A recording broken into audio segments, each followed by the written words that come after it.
MBBS first యాక్చువల్గా 10th ఈగా ఉన్నారు క్లాస్ నుంచి సడన్గా ఎక్స్చేంజ్కి 10th నోటు బుక్కులోన రాణికి పంపిన ప్రేమ లేఖలు, సైన్స్ ల్యాబులోన శీలపై చల్లిన ఎంకు చుక్కలు, ఫస్ట్ బెంచిలోన మున్నిపై వేసిన పేపర్ ఫ్లైటులు, రాధ జల్లో నుంచి రాబట్టు లాగిన రబ్బరు బ్యాండులు, రాజేషు ఇచ్చిన రోజా పువ్వులు, శ్రీవాణి పెట్టిన చెవిలో పువ్వులు, కైలాషు పూసిన కాకి కూతలు, కళ్యాణి తెచ్చిన లెంపకాయలు, పాలకులని తిరిగి రాగురుతులండి, మీ మనసు నొచ్చుకుని ఉంటే మన్నించండి.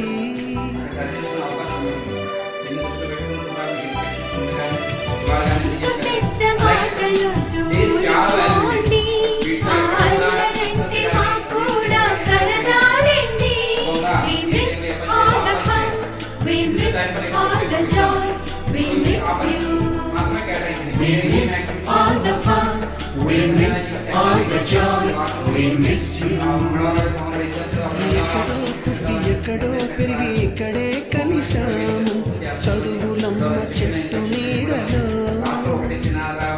వీడలేమంటూ వెళ్ళిపోలంటూ వెళ్ళిపోతున్నాము, చిలిపి తనపు చివరి మలుపులో.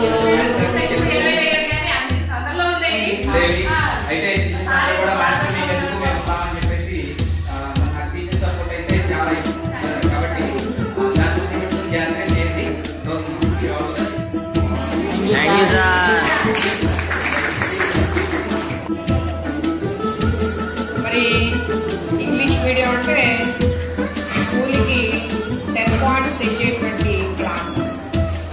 ఆ క్లాస్లో మరి మీ సబ్జెక్ట్ టీచర్లు అందరూ చెప్తున్నారు మా పిల్లలు అల్లరి చేస్తారు కానీ చాలా బాగా చదువుతారు. నాకైతే తెలీదు కాబట్టి వాళ్ళ యొక్క నమ్మకాన్ని ఒమ్ము చేయకుండా చక్కగా చదువుతారని అనుకుంటున్నా. కానీ నిజంగా మరి ఫేర్వెల్ కానీ అంత కాముగా అవుతుంది అనుకోలేదు. కానీ మీరు అన్నారు మేము నిదానంగా కాముగా చేసుకుంటామండి, ఏం అల్లరి చేయము అని. నిజంగానే మంచి పిల్లలు చక్కగా చేసుకున్నారు కాముగా. అలాగే చదువులో కూడా 10 out of 10 తెచ్చుకుని అందరూ పాస్ అయ్యి మరి ఈ సంవత్సరం అంతా మీరు విసిగించిన చిన్న చిన్న డిస్టర్బెన్సెస్ ని మేము మర్చిపోయే విధంగా మీరు తీసుకురావాలి. అదే అంటారు చాలా మంచి పిల్లలండి, తెలియట్లేదు వాళ్ళకి అని.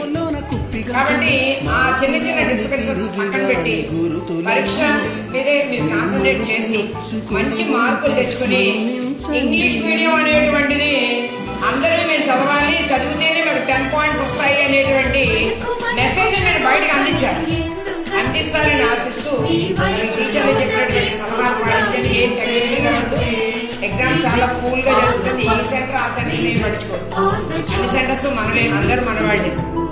అది మీ అందరికీ